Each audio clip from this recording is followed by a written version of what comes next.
ఎక్కడ log book ప్రకటిస్తే log book లేకుండా తీస్తే ఇప్పుడు లాగ్ బుక్లు పెట్టిస్తున్న సబ్స్టేషన్లో ఎన్ని గంటలు ఇస్తామో ఖచ్చితంగా చెప్పి 24 గంటలు కరెంట్ ఇవ్వాలని మా ప్లాను. చెప్పని కార్యక్రమాలు 6 గ్యారంటీలు 100 డోస్ అని చెప్తే అధికారం పోయిన షాక్లో సరే ఆయన డాక్టర్ చూపించుకుంటాడా, హాస్పిటల్లో జాయిన్ అవుతాడా, హరీష్ రావు కేటీఆర్ మాకు అర్థమవుతలేదు. కానీ నేను ఆ పిల్లగాడు మాట్లాడతాడు, ఏదో వాళ్ళ ఆయన ఎమ్మెల్యే అయింది కాబట్టి ఆయన వచ్చి ఎమ్మెల్యే అయిండు. మా ఆయన ఎమ్మెల్యే కాదు, అనిల్ కుమార్ రెడ్డి ఆయన ఎమ్మెల్యే కాదు, వీళ్ళని ఆయన ఎమ్మెల్యే కాదు. కష్టపడి ప్రజలతో నుండి ఎమ్మెల్యేలు అయినాం, మంత్రులు అయినాం.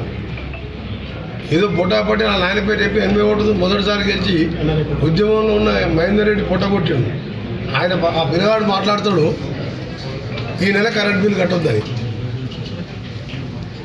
అందరూ ఆలోచించాలి. తెలంగాణ సమాజం 3000 రూపాయలు నిరుద్యోగ వృత్తి మా ప్రభుత్వం 2018 రాగానే ఇస్తుందని చెప్పాను. 5 సంవత్సరాలంటే 60 నెలలు, ఒక్క నెల ఒక పైసా ఇయ్యలే. డబుల్ బెడ్రూమ్ ఇల్లు కట్టుకోవడం ఎట్లా కడతా? కాంగ్రెస్ 70 ఇల్లు కాదు, ఇది మాది. డైనింగ్ హాలు, కిచెను, బాత్రూము, అల్లుడు పిడకో రూము, ఈగో రూము, ఎట్లాంటి పెద్ద సినిమా ఇష్టం కదా. ఒక్క ఇల్లనే కంటా.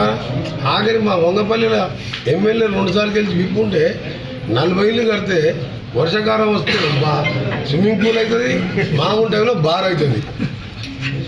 ఆయన కరెంటు బిల్ కట్టొద్దంట. అరే పిచ్చి కేటీఆర్, మీకు సమయం ఇచ్చింది 100 రోజులు, 40 రోజులనే 2 ఇంప్లిమెంట్ చేసినాం, అప్లికేషన్ తీసుకున్నాం. నీలాగా నీ పార్టీ కండగొక్కున్నాం ఏం. ప్రతి పేదవానికి మా స్కీమ్స్ వస్తాయి.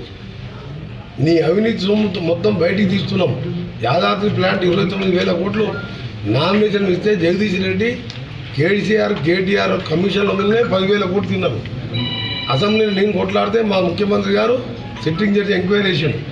ఇప్పటికీ విజిలెన్స్ టీం నడుస్తుంది. అందులో 10,000 కోట్లు వస్తాయి. దోసుకున్న సొమ్ము తీస్తే ఈ స్కీములు 15 కాదు 20 నడపవచ్చు. ఎందుకు తొందరపడుతున్నారు మీరు? అసలు కేటీఆర్ కరెంటు బిల్ కట్టొద్దని రాత్రి టీవీలో చూస్తే సరిగ్గా భువనగిరి పోతున్నా ఆన్లైన్ తిరుగుదామని వచ్చినాయి. అదే ఆలోచించి మాట్లాడరా కేటీఆర్, ఒక్కటైనా మంచి పని చేసినావా చెప్పు. భువనగిరి యాదగిరిగుట్టకి వెళ్ళి లక్షల మంది పోతున్నావు. ఒక పెద్ద బస్ డిపో కట్టి తెలంగాణ వచ్చింది, లక్షల కోట్ల బడ్జెట్ ఉంది. భువనగిరిలో బస్ డిపో కట్టి 200 బస్సులు ఇస్తే 30,000 మంది హైదరాబాద్ ఉద్యోగం చేస్తారు.